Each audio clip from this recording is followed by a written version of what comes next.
We started this recording with a really broad topic. How has getting sober affected your life? We had no idea what direction it was going to go. The result was absolutely amazing. Honest conversation about all the ways our lives have changed.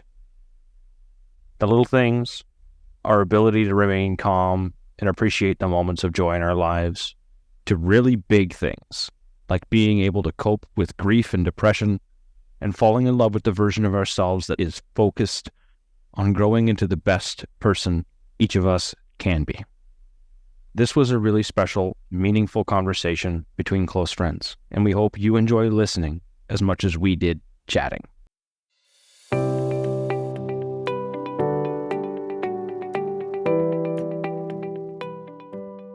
Welcome to Through the Glass Recovery podcast, where we believe that connection is the opposite of addiction, vulnerability is the antidote to shame, and that recovery isn't just rewarding, but it's also a lot of fun. We're your hosts, Julie and Steve. Listen as we get together with friends to shed light on the hard things, talk about the other side of addiction, and how we create a life so full there's no space left for alcohol. If you ever listen to these podcast episodes and wish you could take part in a conversation like the ones we have, make sure you check out our Monday night sober hangout sessions on Zoom. They are exactly what you get here. Conversations with other people in recovery about a certain topic in groups of 4 or 5 people. You can get more information in our newsletter. Visit throughtheglassrecovery.com for more info. All right. Hello. Thank you guys all for being here today. This is actually really refreshing. We're here with people that we know, and it's like comfy. It's like hanging out with friends. This is awesome. I'm looking forward to it. So we'll go ahead and do introductions. We're here with John and Antje and Derrick. John, do you want to go first? Sure. I'm John. I am from Portland, Oregon, where I'm a physician in practice, and I am about 2 years, a little over 2 years sober at this point in time. Super cool. Thank you so much for being here. John's been a part of my journey since the very beginning. We met right at the very beginning of our sobriety journeys. So super excited to have you here. And next we have Antje, who is back for the 20th time or something like that. Our most regular of regulars. How are you? Thanks for having me again. I'm Antje. I'm in Nashville, Tennessee. I got 1 year and about 10 months sober, so I'm pretty happy about that. Thanks. That's awesome. Closing in on the 2nd year. Cool. And last but not least is Derrick. Better late than never, right? Yeah. My name's Derrick. I've been in recovery or sober since 02/24/2020, so it's 3 years, 9 months, a little over that. So that's where I'm at in my sobriety and my journey of recovery. So amazing. Well, thank you so much for being here, and thanks for coming back. Good to see you. Yeah. So I think it's easy to underestimate just how much getting sober affects your entire life. I know for me, when I stopped drinking, I had no idea how much was going to change, how much would be affected. And I know the same is true for most people, especially those that are just starting their recovery journeys. They just have no idea. So we are going to talk about that today. How has getting sober affected your life? So it's like a super broad topic. So y'all are welcome to run with it in any direction you see fit. I can start a little bit. I was thinking about this today, and at first my answer was there were only these little things that it's affected. There are some things I've noticed about that I don't always give credit to today. Little things like just how I feel in the morning when I wake up and stuff like that. But then I really thought about it, and it's affected pretty much every moment of my day, but so gradually in such small ways at first that I don't always appreciate till I stand back.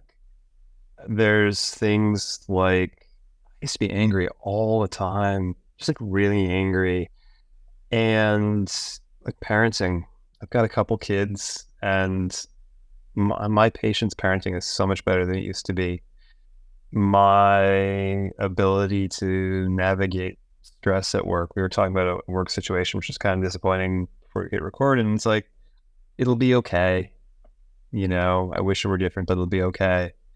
And maybe what really sums it up a lot is that I had the ability in sobriety to look back at all those little changes and actually appreciate them in a way that I really struggled with when I was drinking. Like, little wins and little moments in the day that were good were just not things I held on to.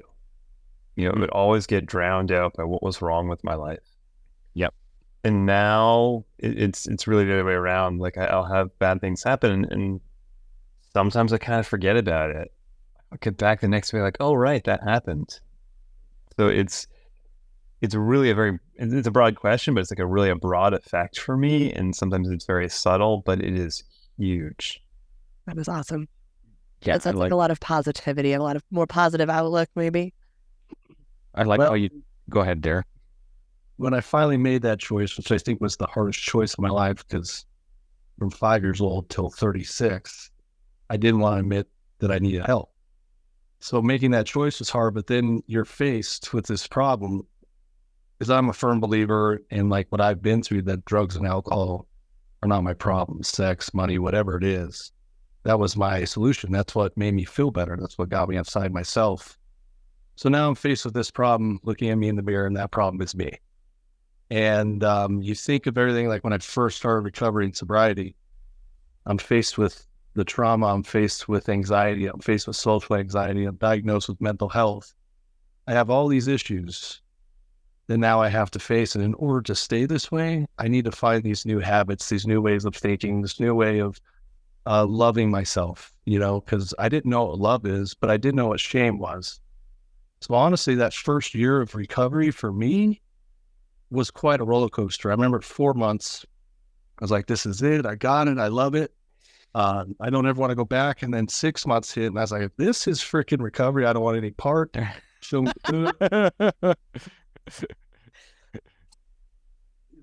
learning those new habits and teaching myself patience and grace and kindness.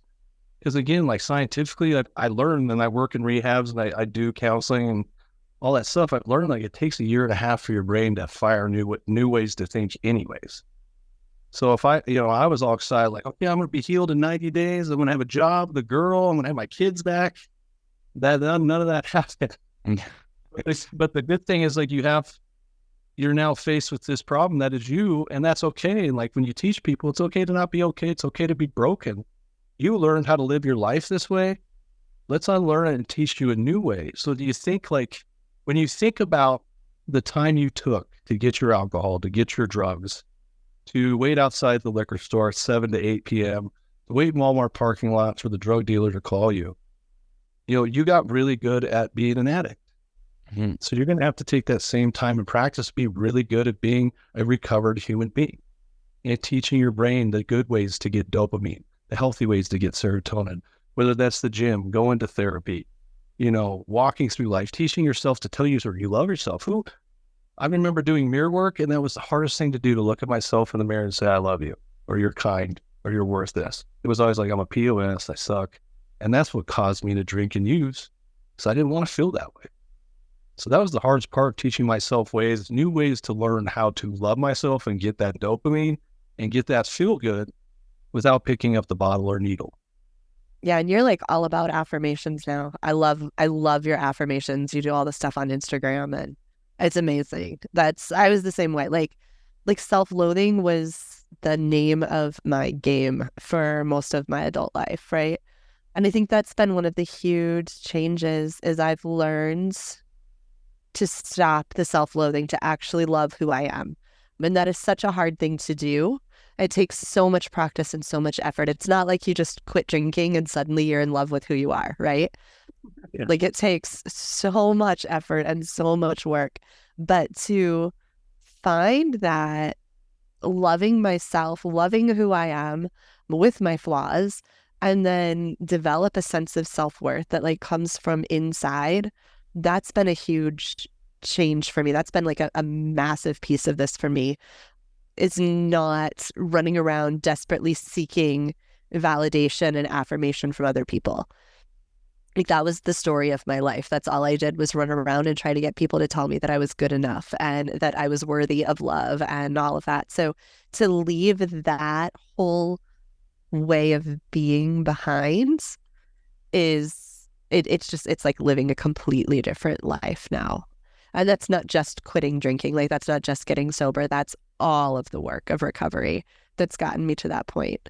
And for sure, that shaky ground sometimes, right? Like I'm going through a really rough period in my life right now. And the first thing I do is go back to insecurity because that's where I was forever. That's where I was comfortable. So like I can feel it. I still have to fight for it. It's still something that takes effort, especially when life gets hard. But it's definitely a lot different than it used to be. I have to say, I thought getting sober means not drinking alcohol, and that was a very hard concept. And now being sober, I learned that it means working on myself to figure out all the things that got me to drink. And one of the biggest positives I see is that I learned to accept the things that I try to run away from. So, for example, feeling crappy, the bad days, that's still hard, but learning to accept that they're bad and everybody has bad days, that is kind of what I didn't expect. I just thought you're going to quit drinking and then you just, cut the alcohol and you otherwise life is the same, right? And so this whole thing of working on yourself and addressing the underlying issues that I didn't understand when I quit drinking. And that's the biggest positive part about it, to actually work on those things and learning to accept and learning to deal with emotions and learning to deal with, all the stuff that I wanted to cover up. Yeah. And that's the difference between thriving in recovery too and not, right? Is recognizing that it's more than just quitting drinking. There's a lot of people who just quit drinking and that's as far as they go for years. And I think that's the big difference. And that's why some people are thriving, because they recognize that that's like the first little baby step is the quitting drinking. And then comes everything else that you're talking about. Derrick mentioned it, right? He was like, you spent all of those years and all of that time, sitting out front of Walmart or out front of the liquor store or whatever it is, you spent all of that time and effort forming all of those habits. And that took 10 years. It's more than 10 years, really, from the very beginning in my early 20s to 39. So, almost 2 decades, but still, like, it took a long time for those habits to develop and form and then build off of each other. Now I have to undo all of that because those habits started building off of each other and became more and more unhealthy the more I didn't deal with things that I needed to deal with. The emotional things, taking things personally. I think one of the things, how it's affected my life now, is one of the things I'm just starting to realize. And John, you talked about it a little bit. It's like you're calm, you're patient, some of that subtle things. And I'm not taking other people's reactions personally anymore. And that gives me patience. I get patience out of that because I'm not having an emotional reaction to something I don't need to have an emotional reaction to. I'm not taking it to heart. I get to look at this situation from the outside of me and actually have this really cool adult conversation. If it's affected my life in a way where my relationships are a hell of a lot deeper than they've ever been. We just talked about this today, is connection, right? I'm telling the truth. I'm not lying. It's really basic stuff, but it's also subtle. Telling the truth at the beginning is really hard to do because I'm so damn ashamed of what my truth is. And now it's just, I won't lie either, but the thought crosses my mind. It's like, ooh, I'm ashamed of this. I don't want to tell anybody. I'm just going to, tell that little white lie to get around that one because I don't want to have to own it. But there's a lot that has gotten better, but, relationships changed. And I mean, man, I've moved twice now, relationships. A lot has changed. I'll tell you, it's been worth every minute of even the pain and the struggle. Big time. Like relationships not only changed, the people changed. Yeah. Yeah. Like I find myself in groups of people I never thought I would ever find. You know, Right. I got sober and I love sports. I grew up playing it. I don't even think about football, baseball anymore, like, because that was tied into like, I got to drink at 6 a.m. because the Broncos were playing, you know, but now that's what you're faced with, like mentally, emotionally, spiritually, physically, and relationally. Like, I feel like those are the 5 pillars of my chair that I sit in. And now I get to feel all those things without any aid, but my aids have changed. Does that make sense? I guess I should say without any aid. I now have people I can lean on and will listen to me when I'm talking about crazy things like, hey, on my way to work, I thought buying some meth was a great idea. But that's the process sometimes. Yeah. Like, if I had a few fireballs before going to work, my boss would be a lot more pleasurable, you know? But that's where those new tools come in as someone that's recovering and becoming more healthy. It's exciting to know, and it's scary at the same time to know that I have this awareness. And I think awareness is this beautiful bitch. Sorry to say bitch, but it's all good. Because one thing, like, now you're aware of a situation or a problem or something that you need to work on. But the bitch part is now I have to make a choice because I'm aware. In my addiction, I wasn't really aware of what was going on. I just thought most of it was normal. And now that I've gotten sober and I'm in recovery, like, something comes up, like, you know, my sarcasm was a huge problem in our early recovery because I thought I was funny, and that's how my family grew up, was beating each other up. Well, come to find out, sarcasm in Latin means to cut. Well, I would take people's things and things that they were personalizing, and I would make fun of them for it and get everyone to laugh. And I thought that was okay, but this guy with 10 days in recovery, because you just like freaking picking on people and their problems with thinking it's funny. And now I'm aware of this problem. And at first it pissed me off. It's like, well, listen here, bud. But then I got to hear it for once instead of like being in anger or resentment. And I got to make a choice to change. It's like, okay, you know, there's a time and place for my sarcasm, and there's healthy sarcasm, but maybe I am beating people up because these are the things that kept isolating me. Like, people didn't want to be my friends because go around Derrick, he'll beat you up and talk about your personal life and make fun of you for it. Well, those are the things I got to work on that don't ever make me want to go back to drinking or using, because I love myself more now as that person that can have healthy joking instead of sarcastic beating up people joking. Mm-hmm. You know, again, it all goes back to that awareness and learning new things, I feel like. And I feel like that's what recovery is we fail, we get up, we learn from that failure because we're imperfect. But that's a part of it. Like, without my failures, I would not be this version of Derrick today and being aware and knowing I need to make a better choice or try something different. So I always tell my clients, like, hey, it's okay to fail. That's a stepping stone to you being a better version of yourself if you can accept that and surrender that and try something new. I'll say for me too, the failures go beyond recovery, but like, I think when Julie too, when you were talking about insecurity and things like that, that for me, just being bad at anything was just unbearable. And that goes back to kind of my childhood and this pressure to perform and always be fantastic at everything. And, you know, part of what's really changed is being able to not be good at lots of things, but especially things like, you know, some of my hobbies and things that I'm just mediocre at. And be like, look, you're not here for the results. You're here, you're enjoying your time sober, having fun, trying to learn something new, and maybe you're actually not very good at it, but like that can be okay. It's okay.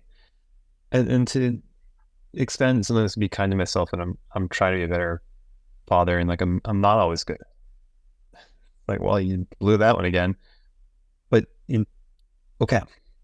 You know, you come back again, because I could, it wasn't just validation for results, although I thought that too a lot, but like I was desperate to have someone say that they like loved me and cared me no matter how bad I was at everything. Like, I was just waiting for that. And what I've kind of had to learn is like, you can't wait for that. You're going to be bad first. Like, I'm bad at something every day, so that's going to happen first. And so like you the only way to not have it happen is just not do anything at all. And that's what I was doing for years. I was doing basically as little real life as I could and drinking it away. And now I have the freedom to pursue things, and like some of them don't work out, and that's okay. Doesn't have to be a big deal. I don't have to run and hide from it all the time. And that I can sometimes honestly say, like, even things that, here's my air quotes, should be important. Mm-hmm. Like, there's something I'm probably in this lifetime I'm never going to get that good at. Like, I'll do my best, but we got to accept, like, me and organization on paperwork, probably never going to happen. So I feel that one. I feel that one, John. Yeah, but to be able to be honest with people, like, look, I'm sorry, like, if this is really important, I'm not the person you're looking for. I'll do what I can, but this is not really my thing. And to balance that accountability of what I'm supposed to do with a realistic and honest appraisal of who I am and what I'm good at and what I'm not, and just being like, look, let's just keep it simple. There's some things I do well, there's others I don't. Let's try to get me doing what I'm like at work. Let me have me doing what I'm best at. There's other situations where it's time to grow, right? But I don't have to fear that all the time. Either disappointing myself, disappointing other people. It'll be okay. It really will. That's what it comes down to, right? Like, it's still going to be okay. Simplify it, dumb it right down to as simple as you can. It's going to be okay. I'm reading this book right now, You Are a Badass, Jen Cicero, and like what you're talking about right now, John, is like just being a beginner. And just if you're being a beginner and you have this natural curiosity about whatever you're doing as woodworking is going to be, you're okay with failing because you're just going to like start out. Even if you get better, if you just have that beginner mentality, you're going to have this open mind to trying new things because you don't really know what the heck you're doing. And it's cool because I don't really know what the heck I'm doing, but I get a chance to continue to learn. That's just whether it's woodworking or just life in general, I think I'm better at it than I was before. That's for sure, because I can at least show up. What, Julie? Let's relate that to sobriety too, right? Yeah. None of us were good at that in the beginning either. And you have to like show up and try to get sober and be really bad at it. Yeah. And give yourself the chance to suck at it and keep trying and get better and better at it. Like that's literally what you're doing even with getting sober. It's with everything, right? I think I learned a new respect or self-worth by being sober, that I can get that. I never thought I could. I had for years the thought in my head, something's wrong with how much I drink. But the thought of actually quitting was like, I can't do that. I cannot do that. And I can do that. And even if some days are so shitty that the only thing that counts is that I didn't drink that day, that's a thing, right? That's where you wake up the next morning, you said, see, you made it through that day. It didn't look good. And there's a lot of things that went wrong, but you did not drink. And that takes something to actually not run away from all of this and stick with it and wake up the next morning and say, I made it. And here's a new day. And it usually looks better the next day. So I think that is one thing where I gained respect for myself. Then you did this. And that gives me also a lot of fear for one day relapsing or so, because then that's gone. But it may also protect me from relapsing because I don't want it to be gone, right? Because I'm proud of it and I didn't think I could do it and I'm doing it. So that makes me feel better about myself. Yeah. It's also changed, that idea of like that one day at a time thing. I gotta be honest, in early recovery, and that was not my thing. Being able to say, like, just the whole concept, the repeating it, not my thing. But I am learning, even with what made me think was your comments on like what about relapse? Like, if I start thinking too big a thought about the future, it's overwhelming to me still. But I'm just like, you just let it go, and it's not just about sobriety; it's about everything. And just being like, look, it's really easier to let it go and just take one day at a time. What do I have to do today? And if I put together good days, the future will kind of take care of itself. It's really just a mantra to stay present, isn't it? Mm-hmm. In the moment. Yeah. That's something I could never do before. I could never be really present and was always running away. So Sorry to cut you. No, you're perfectly fine. If you're always future tripping or you're always anxious about your past, like you can't be in that present moment, So we're talking about all this, work and some of the difficulties we face. But, when I think about my life and my addiction is drinking, I don't remember ever feeling joy like I do now. Heck yeah. That's probably one of the things in recovery that is now different. Even on the bad feelings, I get to feel what I feel and be okay with that. Like, that's one of the coolest things that recovery has given me. It's like I have those moments where you share, a friendship, or you're bowling, or you're in nature, or you're intimate. I don't remember those times. Mm-hmm. I don't remember the feelings behind it because I was always numb. I don't remember what relationships were like other than pain and suffering because I was so unhealthy and so drinking. And now all that stuff that comes along with relationships just makes me smile, even when it's hard, because it's like, man, I'm doing this and I'm doing it sober. I'm doing it as myself. I'm finding out more about who I am. I'm taking risks. And as scary as that is, as much as that puts fear in me, and I don't think anyone could be fearless, like, it's cool to see myself have that bravery, that courage to walk through that fear. But like, the one thing that stands out to me is I have a lot of gratitude that I never had before. And gratitude always recenters me. But I have this ultimate joy in my life, even when it seems dark. Like, I have joy. And it's funny, like, when they say that, they say, well, have joy in your trials. And I'm like, what the fuck did that always mean to me? And now I realize, like, it's not about, sorry about cussing again. That's all right. It's well deserved. I get it. But it's not about having joy in the actual suffering, because we're all going to suffer. We're always going to fail. It's about the fact that after 39 years of everything I went through, I'm still getting up and I'm coming out of the fire and I'm forged even stronger and I'm a better version of myself. And now I don't need this thing, alcohol and drugs, to define who I am or tell me who I am. I get to feel all that brand new as a human being, as like anyone else. And that's such a good feeling to, like, when my life gets hard, I'm like, man, I'm going to come out of this better. And that's where my joy is. It's not fun right now. It sucks. I might cry. I might get emotional. I get to feel that. But it's like, okay, I can take another step of courage, because for some reason, whatever I'm going through is going to make me a better version of Derrick, and that's that joy. I can't describe it other than, like, it's just pure joy to know that. Right. And you talk about the joy. I'm going to talk about, like, grief and loss here for a minute, because this is something that I'm actually going through right now. And I just wrote about this. And so my aunt just recently passed away, like 3 days ago, and I was visiting her in the hospital with her dog every day when she was in the hospital, so her dog can see, like, the animals are comforting, right? Like, they just are. And so I wanted to bring her dog to her. So I brought her dog to her every day. But I was not even a year sober, and my grandmother-in-law passed away. I couldn't even bring myself to go to the hospital. I was so terrified. I've got a thing with hospitals as it is, so I was carrying that baggage with me too, but I was so terrified to go to the hospital to see her on her deathbed, to say goodbye. I didn't.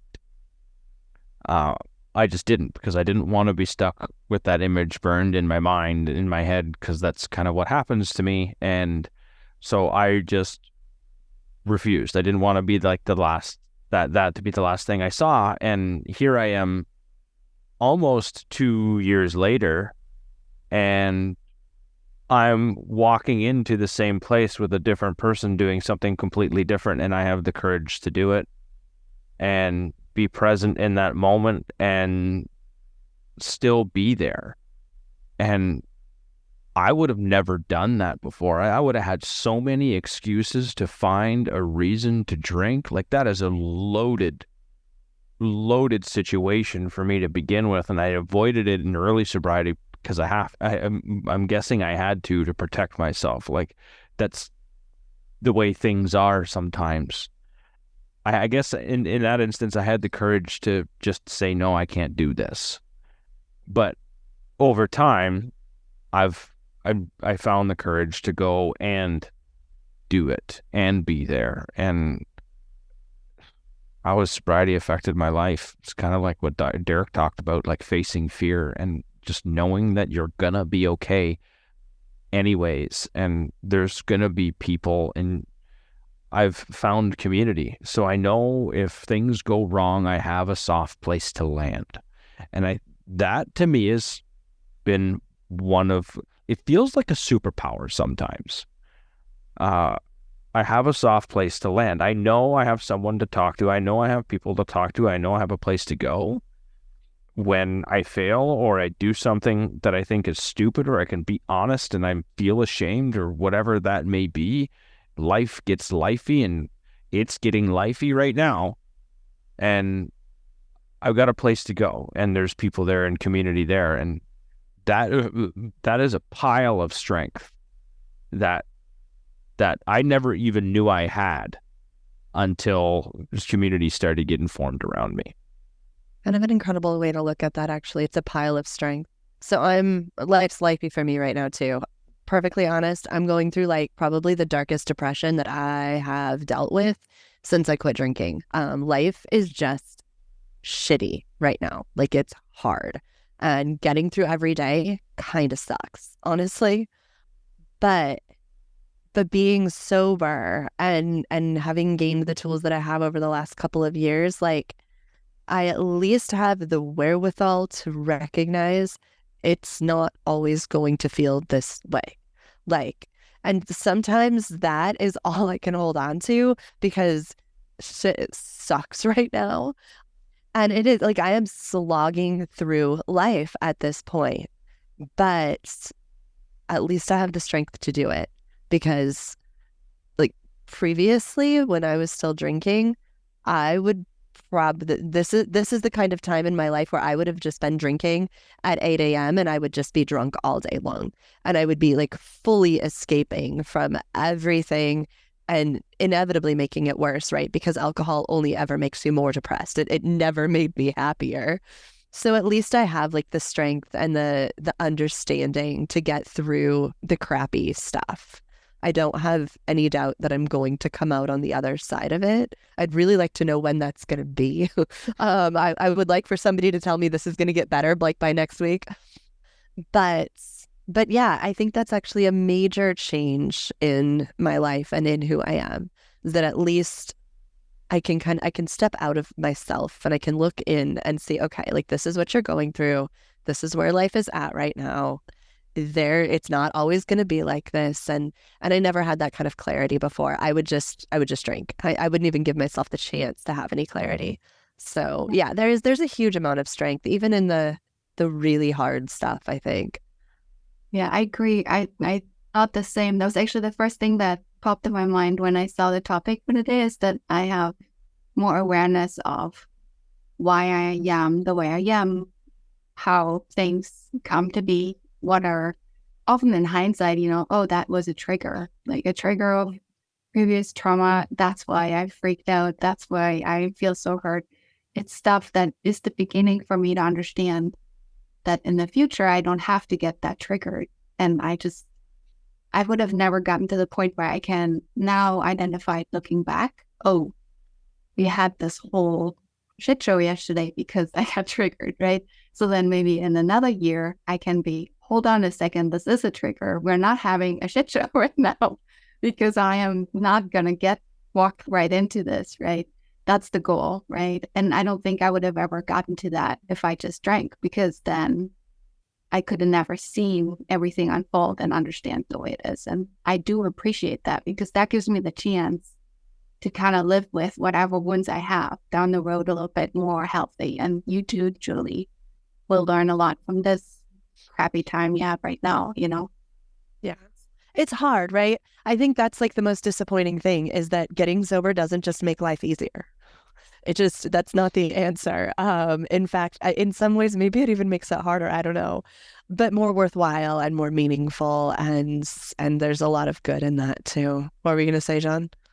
Well, I was going to say, I think it depends on what you mean by easier, because what I was thinking of too is like, we were talking about escaping, and I still have plenty of times of escaping, but now I can say, okay, here's how it's been today.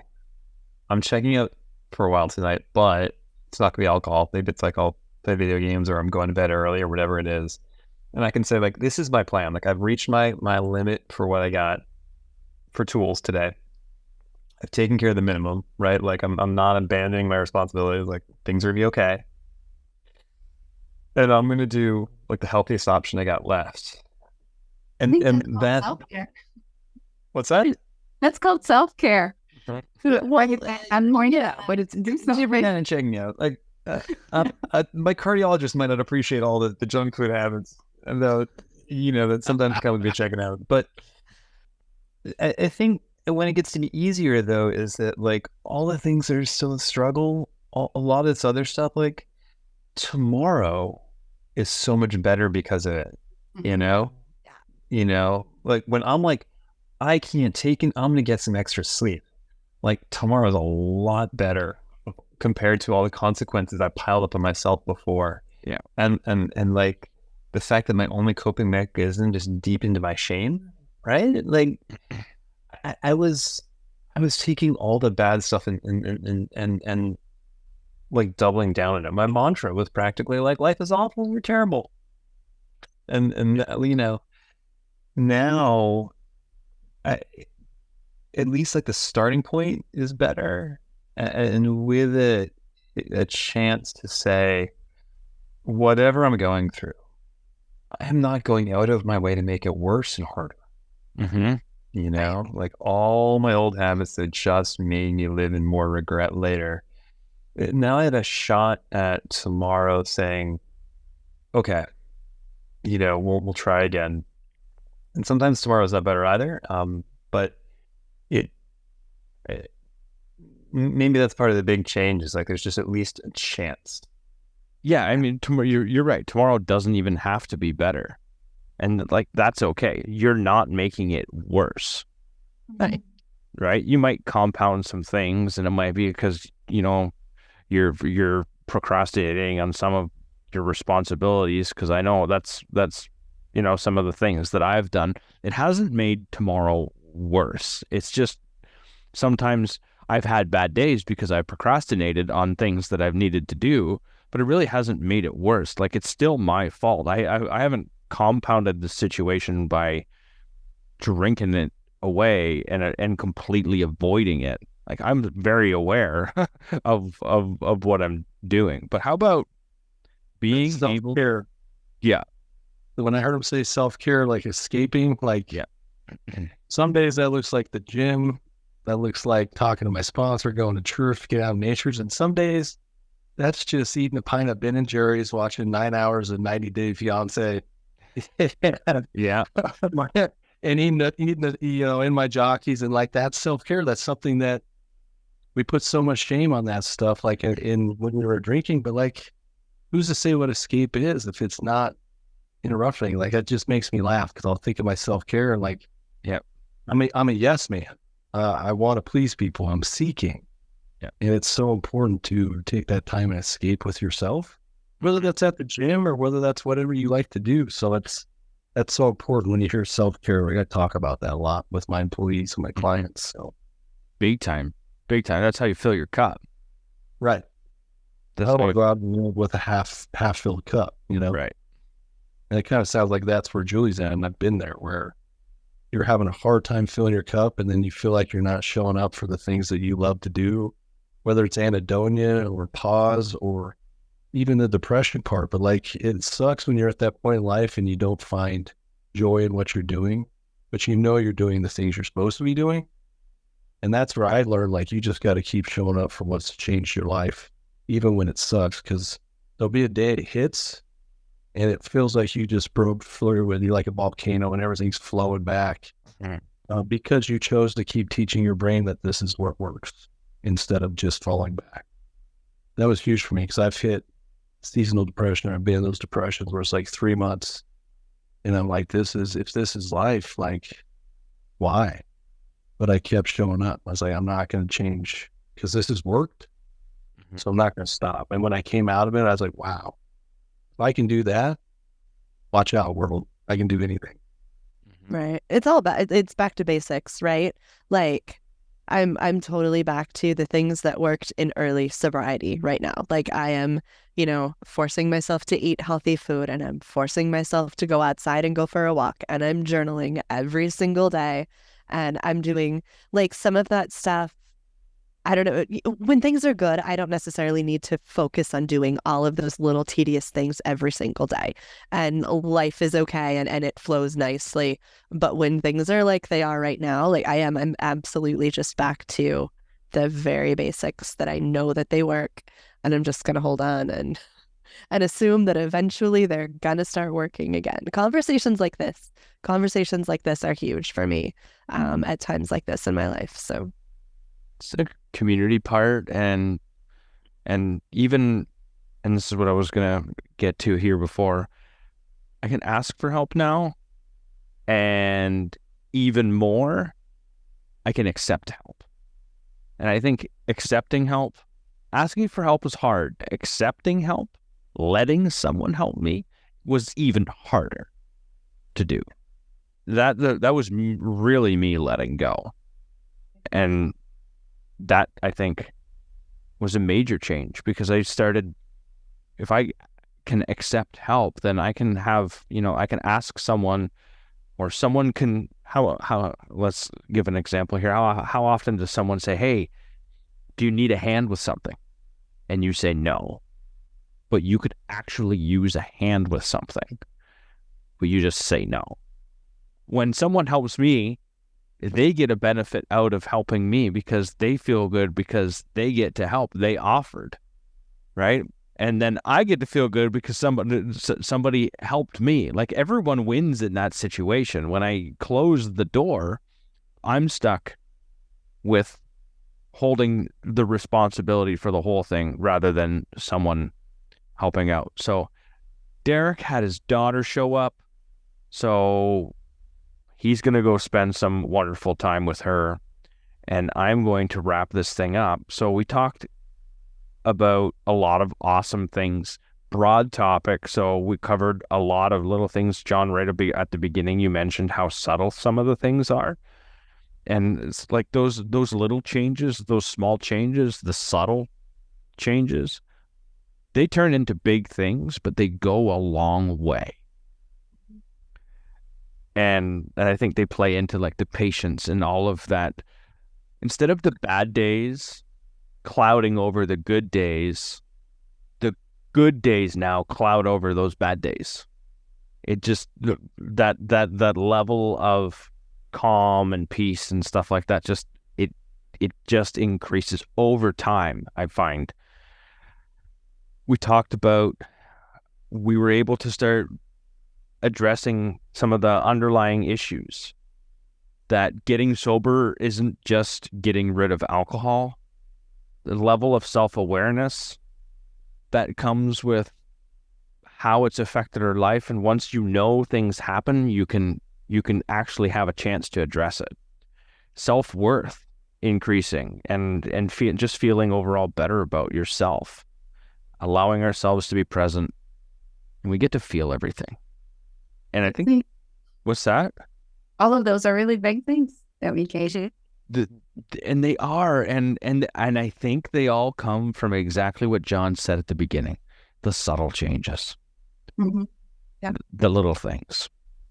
So I want to say thank you to Derrick, who is now spending some time with his daughter, which is awesome. Thank you, John, and thank you, Antje, for your time and your thoughts tonight. We really, really appreciate you guys. Thanks for having me. Thanks for having me here. thanks, guys. It's great to see you guys again. We also want to thank you, our listeners, for letting us be a part of your day. We'll be back next week with an episode all about dealing with the upcoming holiday season. And in the meantime, let's connect on Facebook or Instagram, where we share all kinds of bonus content to help inspire recovery, wherever you are in your journey.